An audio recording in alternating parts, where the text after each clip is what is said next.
What is up, guys? It's the Sound Alchemist, and today I'm back to talk to you about something that I've been kind of wanting to figure out, and the only way to figure it out is through playing 40k and talking to you fellow Chaos players. So if you're not a heretic, get out of this video. This is a heretics only video. Maybe not, because if you play against Chaos, I also need your opinion. So, whether you fight for the Emperor or fight for the chaotic gods, my question to you is, what is the best lesser demon to use in a match of 40k? I know that varies because it could be a kill points match, it could be a game of objectives, and of course, different demons have different strengths. So recently, by recently I mean like 2-3 days ago, Gershwin, myself, and two others were in a 2-on-2 battle. We were each using 1,250 points of our respective armies, and we were playing, I believe it was like Seize the Relic or something like that.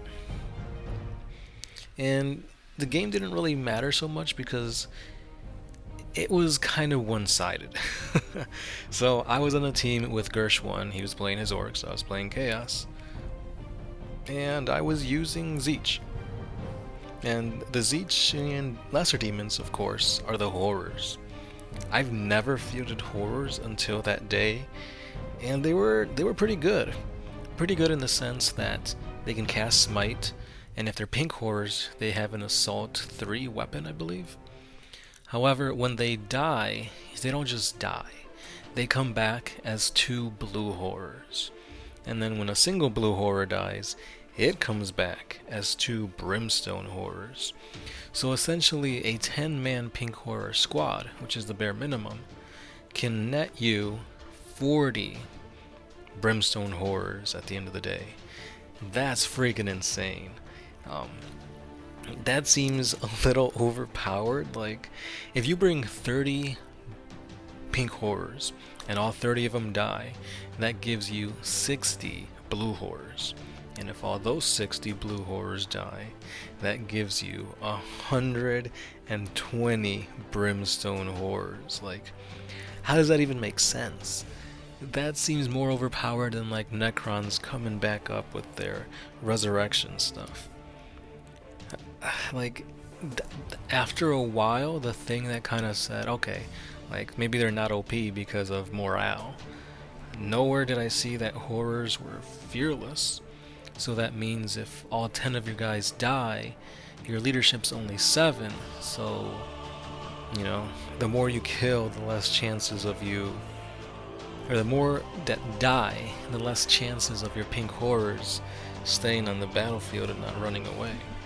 So is that the only downside? Because besides that, like, that they just seem really, really good. Like in the beginning, you can use your I believe they're called Descendants of the Warp ability, which you can then deep strike. So you deep strike your pink horrors, you smite, and you shoot their assault weapons. I guess you could go into combat maybe, but in the ensuing turns, you're gonna get shot up, charged, and whatnot. But your blob of 10, 20, 30 horrors just multiplies. So, I don't know. That seems really, really well, and it ended up working pretty good in that matchup. But I just want to make sure that I'm playing it right. Like, does that, what I just described, does that make sense? Because if so, then freaking horrors are what's up in a chaos list. Because before that, I was playing my bloodletters. Corn bloodletters, they hit hard, and that's pretty much all they got. So, they suck in, you know, holding objectives. They're only toughness 3, but I believe they're called Hell Blades. Well, they're close combat weapons. They're really good in close combat, as long as you're hitting first. You want to be the one charging in and getting those attacks, because in the ensuing turns, then your efficiency goes down. So bloodletters are only good in close combat. They don't have any means of shooting. So I have 30 bloodletters, which they look cool in my opinion. They look the best out of all the lesser demons. So bloodletters were originally what I wanted to field more of, but they're just not doing it in my game. It's like, I don't know. I need some more tactics that I could use, because usually I do the Dissidents of the Warp trait or stratagem. They're in the warp, they come out, and I usually fail my charge. So they don't get to hit first, they get shot up, they get charged, and they're dead. And that's just a waste of 2 stratagems plus however many points I poured into them to do nothing. So if you could find a better way of fielding bloodletters, let me know. And then we come to the Lesser Demons of Nergal, the Plague Bearers. Plague Bearers, again, they don't really do much besides hold objectives because they're resilient. They're there to slowly move up the battlefield, take a bunch of shots, and just kind of absorb it. I've only played them once or twice. They didn't really stand out in my opinion. I don't even think I got into combat. Like, they literally just moved up to an objective and just kind of camped out there till the end of the game.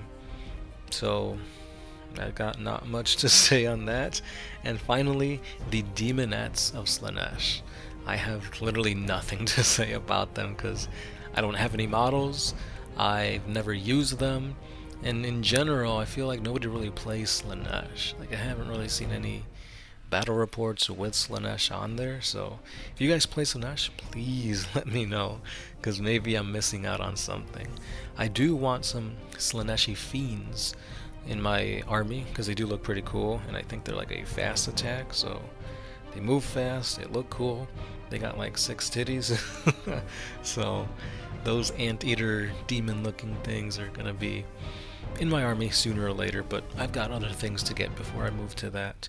For example, the Lord Discordant. I tried him out in the game that we just played, and he did pretty good. I had a little combo going with the Lord Discordant, a Hellrite, and the new Psyker that came in the Shadow Spear box.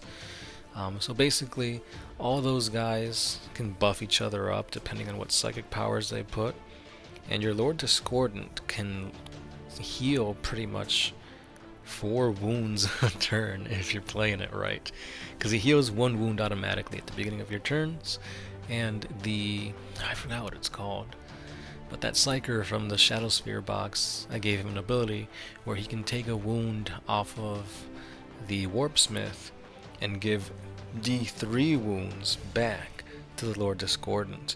So that was a very good kind of synergy that the two had. And on top of that, I gave everybody the Mark of Zeech. So like with my I also had another librarian, and that librarian was giving people a +1 to their invuln saves, and the Lord Discordant also had the relic or the warlord trait, the one that gives them like an extra wound and basically a 6+ feel no pain. So they were pretty durable. Like, they weren't going down quick. But I was going up against the Necron Construct, which is basically their like Titan that you could use from Forge World. So he was dishing out a lot of wounds. He killed a fully loaded Forge Fiend in just one blast. He did like 18 wounds to him, and he only had 12. Like, that's what they start off with, 12 wounds, and he did 18 right off the bat. So that Necron Construct is not somebody to play around with. Eventually we did take it down, but by that point he had already like demolished my half of my army, and I was basically just moving up with blobs of horrors, which at that point they were basically just there to bog other units down. Oh, I didn't even say what I was going up against, but yeah, it was the Orcs and Chaos against the Necrons and Primaris Raven Guard. And again, a lot of synergy going on with the Raven Guard. He had like a scrambler where I couldn't deep strike within 12 inches of him. He had a banner that, like, if his models died on a 3-up, they could fire before dying. So Hellblasters that go down, they're already dead, so why not overcharge? And that's exactly what he's doing, overcharging and then firing. So that hurt. And that alone almost killed my Helldrake. But damn, that was a close battle in the middle, in the beginning, but they just took off. Speaking of that, I do want to do more battle reports on the channel. We did them way back when, and I kind of want to bring them back, but I gotta remember to bring my camera. But that's besides the point. So anyway, going back to the main idea of this video, let me know what tips, tricks you guys have for your lesser demons of chaos, the demonettes of Slaanesh, plague bearers of Nergal, bloodletters of Khorne, and the horrors of Tzeentch. Let me know if I'm playing the Tzeentch horrors correct also. And yeah, anything would be appreciated in the comments. As always, I'm grateful to read what you guys have to say. Keep those comments, those likes coming. And we're almost close to 150k subs. So, giveaways will be coming soon. This has been the Sound Alchemist, part of One Mind Syndicate, and I'll catch you guys next time.